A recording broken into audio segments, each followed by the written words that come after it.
We were focused on this discussion of disruption and innovation. Yeah. And you're clearly a person who engages with people, you believe in them. How is it that you've decided to make it possible for them to innovate and feel safe doing that and wanting to step out and make improvements to the business for your customers?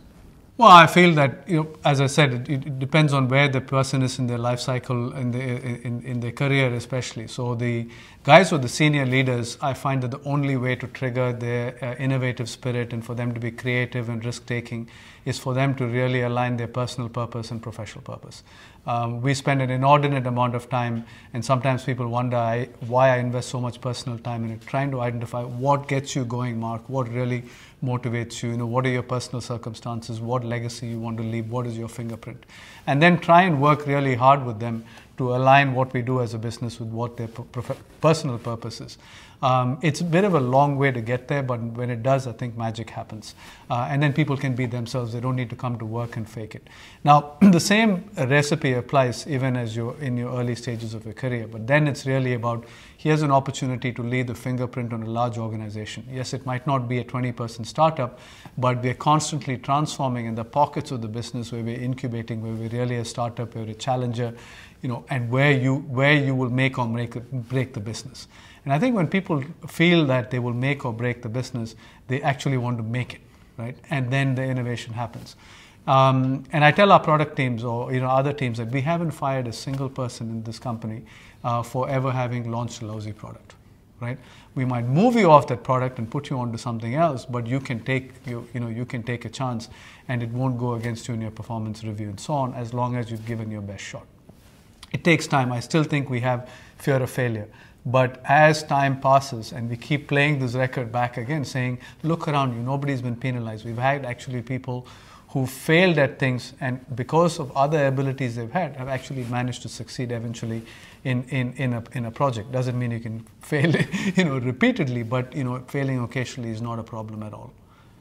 When you think about all of the people who've come together to support the journey that you've been on in innovation, how is it that you've looked at the productivity levels and the innovation in such a way that you might have been perhaps surprised about your management journey? I mean, what really has been what you would think was out of the ordinary, or something that you would not have anticipated when you first started taking steps in this journey towards becoming CEO? Frankly, that it's difficult, right? You just think that you get everybody's input, you define a strategy, and let's go and execute it. There's quite a gap between winning the mind and winning the heart. And the thing that I've learned in the last 5 years, being the CEO of the organization, is winning the hearts is not that easy.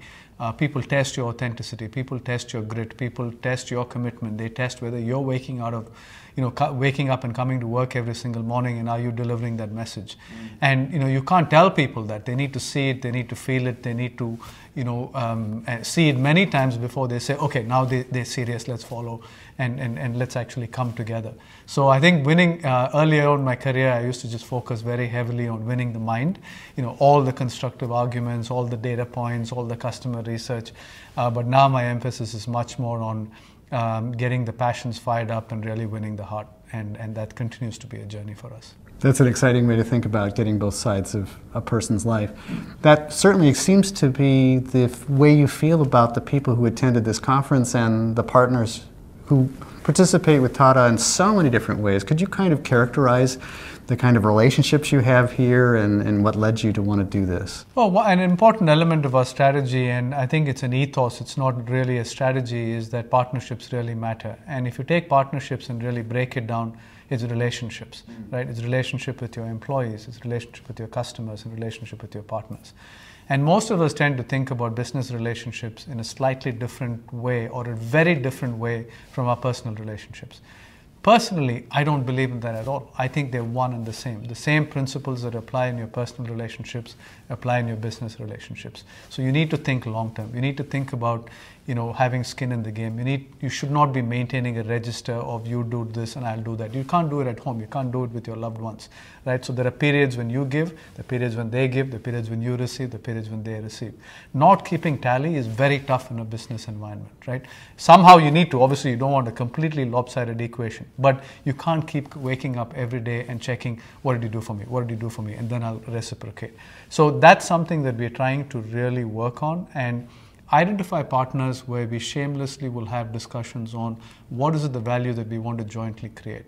Can we be intellectually honest about, what is it that each of us are going to contribute? Let's agree on a mechanism to periodically, not every day, assess what we're contributing.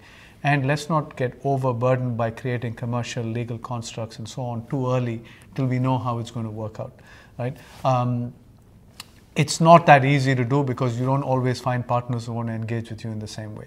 But I believe as time unfolds, as we go to market with more partners, as we create more services with partners, then people begin to sense that we're not just speaking, and our words actually translate, at least to initiative and action. Might not always be, we might not hit the target 100% of the time, but people want to see you try. They want to see that your commitment is there. And when that happens, I think the partnerships actually evolve. So this event is no different, right? We felt brave enough that we could bring a diverse, distributed, a group of people, and then said many prayers just before to say that hope they all come together. And as one attendee just remarked beautifully, he said, you created so much diversity that there was no option for us to form clusters. We had to mingle, right? And so that was a good lesson. I think and we have an internal leadership signature that we promote, which is about harmonizing diversity. And it's broader. It's not just about gender. It's about culture, national. I think the same thing applies to partners. Mm-hmm. And that was my takeaway. When you mix people up, really mix them up, and you're bold enough to do it, new things happen. The group of people that came together were remarkable in the sense that they had great diversity, great experiences. How would you calibrate how that's translated into some of these bold initiatives that you outlined at the meeting? You have some of your very big, audacious goals that you're setting. Could you kind of characterize the framework that brought you to those conclusions? In terms of the framework, it's really, firstly, realizing that there's a necessity to change. We know that, and that necessity is not going to be something that goes away. So we have to go to the root, which is, how do you create an organization where there's curiosity for learning, where there's a passion for excellence, there's a willing to partner and to continually improve your operational execution, a lot of which you spoke about. In the conference, you could actually, the thing that inspired me the most is, here you had a bunch of very successful people, right? Extremely successful people. But what they brought there, and the reason why they were so present and focused, is each of them was incredibly humble, right? That they could sit there and listen to someone else speak and not, you just say, I've heard that before, or, I have another recipe. They want to look for a new way of doing things.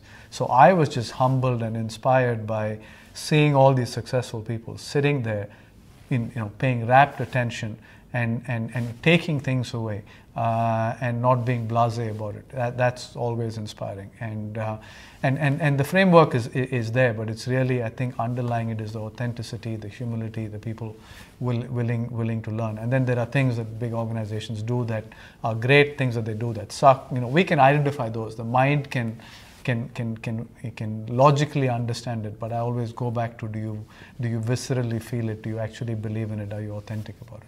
Is there anything that we've missed, Vinod, that you'd like to share based on whatever I might have provoked during this dialogue? I think one of the questions that I get asked all the time on the topic of innovation and learning is, how do we manage operational execution and excellence with innovation? And I've thought about that a lot. I don't have the precise answer, but I do believe that they coexist. In fact, I think the two feed off each other. Operational excellence and operational improvement on a sustained basis comes from doing what you did yesterday, today differently, right? And that's the only way you improve. So you can take the same process of moving a widget from here to here, or moving an order form from this process to that system. You can do it differently, and by thinking of the customer or thinking of how to be more productive.